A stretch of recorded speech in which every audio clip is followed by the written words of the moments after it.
Praise the lord. దేవుని పరిశుద్ధ నామానికి మహిమ కలుగునుగాక. అనుదిన దైవ కృపా కార్యక్రమం ద్వారా ఈ దినం దేవుని మాటలు వింటున్న దేవుని బిడ్డలు ఆత్మీయులైన మీ అందరికీ పేరు పేరున ప్రత్యేకమైన వందనాలు తెలియపరుస్తున్నాం. నా దేవుడు నిశ్చయముగా మిమ్మల్ని ఆశీర్వదించునుగాక. దినవృత్తాంతాల మొదటి గ్రంథం 16వ అధ్యాయం 34వ వాక్యంలో యెహోవా దయాళుడు, ఆయన కృప నిరంతరముండును అని ఈ వాక్య భాగంలో రాయబడి ఉంది. మరి మన దేవుడు దయగలిగిన దేవుడు, ఆయన పేరే దయాళుడు.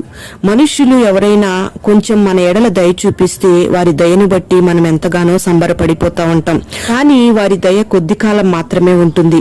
కానీ దేవుడే మన జీవితంలో మన ఎడల దయ చూపిస్తే ఆయన దయ ఆయుష్కాలం అంతా కూడా నిలిచి ఉంటుంది.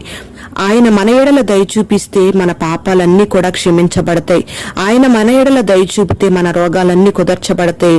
ఆయన మన ఎడల దయ చూపితే మన శాపాలన్నీ కూడా కొట్టివేయబడతాయి. ప్రియ దేవుని బిడ్డలారా, ఆయన దయ చూపితే ఆయన కృప నిరంతరం మన మీద, మన పిల్లల మీద నిలిచి ఉంటుంది.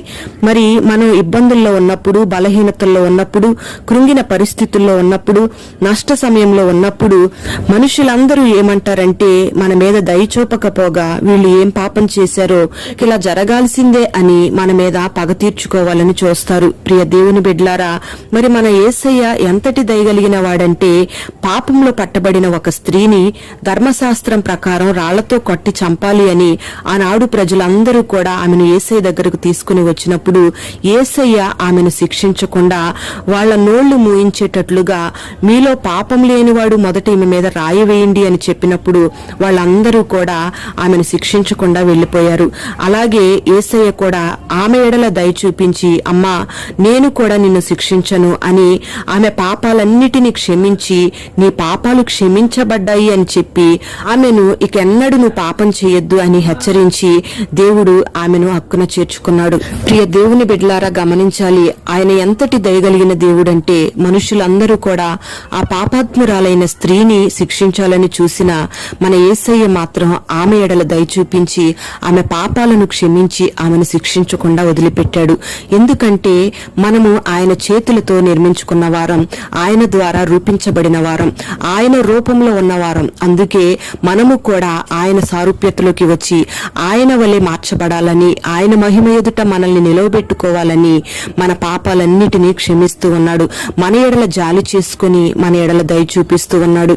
పాపములోనే జీవించాలని, పాపంలోనే మరణించాలని, పాపం ద్వారా వచ్చే శిక్షను అనుభవించాలని ఆయన కోరుకునే దేవుడు కాదు. అందుకే ఈ దినాన నీ ఎడల జాలి చేసుకుని నిన్ను కనికరించబోతున్నాడు, నీ ఎడల కృప చూపబోతున్నాడు. ప్రియ దేవుని బిడ్డలారా, మరి ఈ దినాన ఎటువంటి బలహీనతల మధ్యలో ఉన్నా, మనుషులందరి చేత నువ్వు తృణీకరించబడుతూ ఉన్నా, మనుషులందరి ద్వారా నువ్వు అపహసించబడుతూ ఉన్నా, నీకు కలిగిన బలహీనతలను బట్టి అందరూ నిన్ను హేళన చేస్తూ నిన్ను శిక్షించాలని చూస్తూ ఉన్నా, నా దేవుడు నీ ఎడల జాలి చేసుకుని నీ ఎడల దయ చూపించి నీ శిక్షను కొట్టివేసి నీకు కలిగిన ఆ బలహీనతలోంచి, ఆ పాప సంబంధమైన అనుభవాల్లోంచి, ఆ రోగపు పరిస్థితుల్లోంచి, ఆ రోగ బలహీనతల్లోంచి, ఆ అపాయపు పరిస్థితుల్లోంచి, ఆర్థికమైన ఇబ్బందుల్లోంచి, నీ కుటుంబంలో ఉన్న అసమాధాన పరిస్థితుల్లోంచి ఆయన నిన్ను లేవనెత్తాలని కోరుకుంటున్నాడు. మరి దయగలిగిన దేవుని వద్దకు నువ్వు రాగలిగితే ఈ దినాన ఆయన నీ ఎడల దయ చూపించి నీ బలహీనతలన్నిటినీ కొట్టివేసి నిన్ను ఆశీర్వదించబోతున్నాడు. ఆయన కృప నీ మీద, నీ పిల్లల మీద తరతరాలు ఉండేటట్లుగా నీ ఎడల దయ చూపించబోతున్నాడు. నీకు కలిగిన ప్రతి పాపాన్ని, శాపాన్ని, రోగాన్ని, బలహీనతలన్నిటినీ ఈ దినాన కొట్టివేయబోతున్నాడు. మరి అట్టి కృప ఈ దినాన దేవుడు నీకు దయచేయునుగాక. ప్రార్థన. పరిశుద్ధుడైన తండ్రి, ప్రేమ కలిగిన దేవానికి స్తోత్రం చెల్లిస్తున్నాం. ఈ దినాన ఈ మాటలు విన్నని బిడ్డలందరినీ మీరు ఆశీర్వదించండి.